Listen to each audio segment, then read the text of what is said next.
ओम श्री गणेशाय नमः। ओम नमो भगवते वासुदेवाय। हरे कृष्णा कृष्ण कृष्णा हरे हरे, हरे राम राम राम हरे हरे। तव्हां सभिनी हरि भक्तन के नमस्ते। प्यारा भक्तों, ही कथा पाण गुरु कृपा से हासिल करे रहा आयूं। श्री गणपति सरस्वती जो दरे ध्यान करियां तो मां भागवत महापुराण जो बयान, जंहिंमें व्यासदेव ऐं श्री सुखदेव जी कयो आहे श्री कृष्ण लीला जो गुणगान। सभई चओ जय भागवतम महापुराण। प्यारा भक्तों, कल कथा में पाण श्रीमद् भागवत महापुराण साहिब जे 7 स्कंद जे पहिरें अध्याय में ॾिठो हो त राजा परीक्षित श्री सुखदेव जी स्वामी का पुछियो त दैत ऐं देवताऊं ॿई हिकु जहिड़ा भॻवान लाइ आहिनि, पोइ छो भॻवान देवताउनि ते वधीक कृपा ऐं दया थो करे। उन ते श्री सुखदेव जी स्वामी ॿुधाइनि था त भॻवान समदृष्टि आहिनि, सभिनी खे हिकिड़ी नज़र सां था ॾिसनि। सभु उन्हनि जी औलाद जहिड़ा आहिनि, लेकिन जेको जहिड़ा कर्म करे थो ओहिड़ो फल पाए थो। ऐं ॿी ॻाल्हि नारद मुनि युधिष्ठिर जे विच में थियण वारी ॿुधाइनि था त जंहिं वक़्तु युधिष्ठिर जी सभा में शिशुपाल श्री कृष्ण भॻवान जे हथां मुक्त थिए थो, तॾहिं उन जे मन में सिंसो पैदा थिए थो ऐं हू नारद मुनि खां पुछा कनि था। नारद मुनि ॿुधाइनि था त हे राजा युधिष्ठिर, शिशुपाल ऐं दंत वक्त्र ॿई भॻवान जा गुणे जन्म जा दरबान आहिनि। जय ऐं विजय इन्हनि जा नाला हुआ। पहिरें जन्म में हिननि हिरणाक्ष ऐं हिरण्यकश्यप जो जन्म वठी भॻवान सां दुश्मनी भाव रखी भॻवान जे हथां मरी मुक्ति पाती। ॿिए जन्म में रावण ऐं कुंभकर्ण थिया ऐं टें जन्म में शिशुपाल ऐं दंत वक्त्र जो जन्म पाताऊं ऐं वरी भॻवान जे हथां मरी मुक्तिअ ते पहुता। सभई चओ जय श्री कृष्णा। पोइ वरी राजा युधिष्ठिर पुछियो त पहलाज जहिड़ो महान भक्त कहिड़े कारण अची दैत कुल में जन्म वठे थो। सभई चओ जय श्री हरि। अॼु पाण श्रीमद् भागवत महापुराण साहिब जे 7 स्कंद जो ॿियो अध्याय शुरू करे रहिया आहियूं, जंहिंजो नालो आहे हिरण्यकश्यप जो मौत। नारद मुनि चयो त हे राजा युधिष्ठिर, जॾहिं भॻवान वरा अवतार वठी हिरणाक्ष दैत खे मारियो, तॾहिं हिरण्यकश्यप कावड़जी वियो।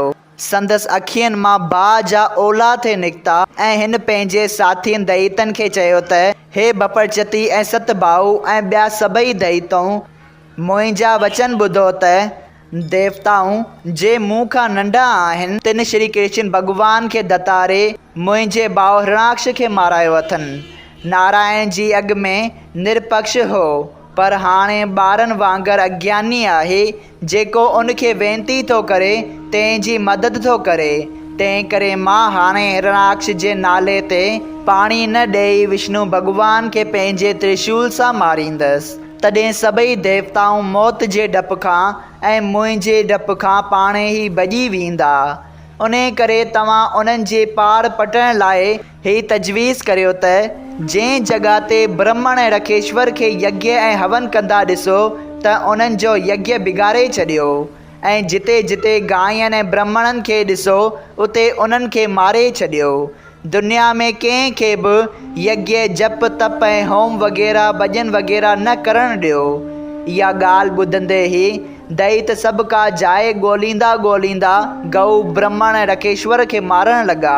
जॾहिं हिरणाक्ष जे माउ ज़ाल ऐं पुटनि हिन जे मारिजी वञण जो घणो शौक़ु कयो, तॾहिं हिरण्यकश्यप उन्हनि खे हीअं सम्झाइण लॻो त मुंहिंजो भाउ दुश्मन जे हथां लड़ाईअ में मुओ आहे, तंहिं करे तव्हांखे संदसि वास्ते ॾुख करणु न घुरिजे। जीव कॾहिं बि नथो मरे ऐं शरीर कॾहिं बि कंहिंजो क़ाइमु नथो रहे, तंहिं करे मरण जो दुख अज्ञानी आदमी कंदा आहिनि। तंहिं बाबति हिकिड़ो मिसाल मां तव्हांखे ॿुधायां थो, सो ॿुधो त उत्तर जे पासे हिकिड़ो देश हो। उते सजक नाले हिकिड़ो राजा रहंदो हो। जॾहिं उहो बि अहिड़ी तरह सां लड़ाईअ में मोहो हो त उन जी ज़ालनि मोह जे करे उन राजा जे लोथ जे भरिसां वेही ॾाढा विरलाप कया। सिॼ लहण ताईं बि उन जो क्रियाक्रम न कयो। तॾहिं यमराज जी 5 वरियनि जो बालक बणिजी उते आयो ऐं राजा जे कुटुंबनि ऐं राणीअनि खे सम्झाए चवणु लॻो, वॾे अजब जी ॻाल्हि आहे जो तव्हीं आकल थी एॾो दुख था करियो। संसार जी रीत ॾिसो त जितां जीव आयो हो ओॾां हलियो वियो, तव्हीं बि जितां आया आहियो ओॾां ज़रूरु वेंदा। तंहिं करे तव्हांजो रोवणु अजायो आहे। जंहिंजे वास्ते तव्हीं रोओ था उहो बदन त जीअं जो तीअं तव्हां वटि मौजूदु आहे। बाक़ी इन बदन में ॻाल्हाइणु, ॿुधणु, हलणु चलणु, खाइणु पीअणु वग़ैरह जी सुमर्थी रखण वारो जीव जंहिंखे तव्हां कॾहिं अखियुनि सां बि कोन ॾिठो हो, सिर्फ़ु उहो ई वियो आहे। पोइ तव्हां शौक़ु कंहिंजे लाइ था करियो? सभिनी जीवन जी रखिया पंहिंजी क़िस्मत ते सम्झणु घुरिजे। ॾिसो, मां 5 वरियनि जो बालक थी अकेलो जंग में फिरां थो, पर सवाइ मौत जे नथो मरां ऐं मुंहिंजे माता पिता बि मूंखे छॾे ॾिनो आहे। तंहिं करे मूंखे कंहिं सां बि प्रीत न आहे। जंहिं माता जे गर्भ में मुंहिंजी रखिया कई सो हाणे बि पाणे ई संभाल कंदो।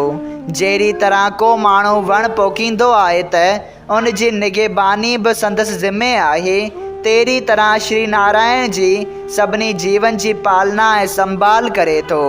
जेकॾहिं तव्हीं ईअं चओ था त राजा जेकॾहिं लड़ाईअ में न वञे हा त छो मरे हा, त इहा ॻाल्हि तव्हीं यकीन करे ॼाणो त जॾहिं मौत अचे थो तॾहिं आदमी लोह जी कोट में बंदि रहण ते बि नथो बचे।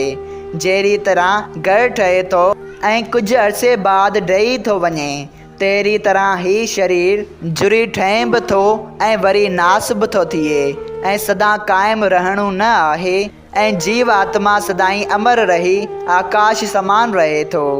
जीअं 10 बासण पाणीअ सां भरियल उस में रखिया हुजनि त मंझंदि सूरज जे प्रकाश पवण सां ॿिया सूरज ॾिसबा आहिनि, ऐं जॾहिं उहे बर्तन भञी विझजनि त वरी उहो प्रकाश सूरज में वञी थो मिले ऐं उन्हनि बासणनि में नथो ॾिसण में अचे।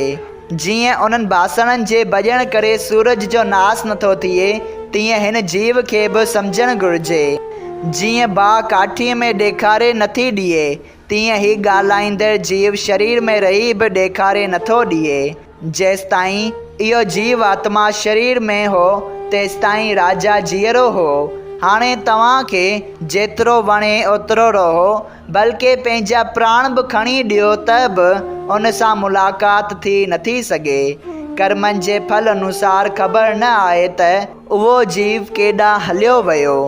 जेकॾहिं तव्हां रोई रोई मरंदा त बि अवगत्या थी नर्क जा दुख भोॻींदा। जॾहिं इहो ज्ञान ॿुधी राणीअनि जो दुख मिटियो तॾहिं उन्हनि राजा जे मृतक शरीर खे सारणु ॾिनो ऐं इहो बालक रूप यमराज बि उतां अंतर्ध्यान थी वियो। सो तव्हां बि इहो ज्ञान सम्झी हिरणाक्ष जे मरी वञण जो दुख न करियो। हिरण्यकश्यप जी इहा ॻाल्हि ॿुधी दिति हिरणाक्ष जी माउ ऐं रदाबान हिरणाकश जी ज़ाल ऐं संदसि पुटनि धीरज कयो। सभई चयो जय श्री कृष्णा।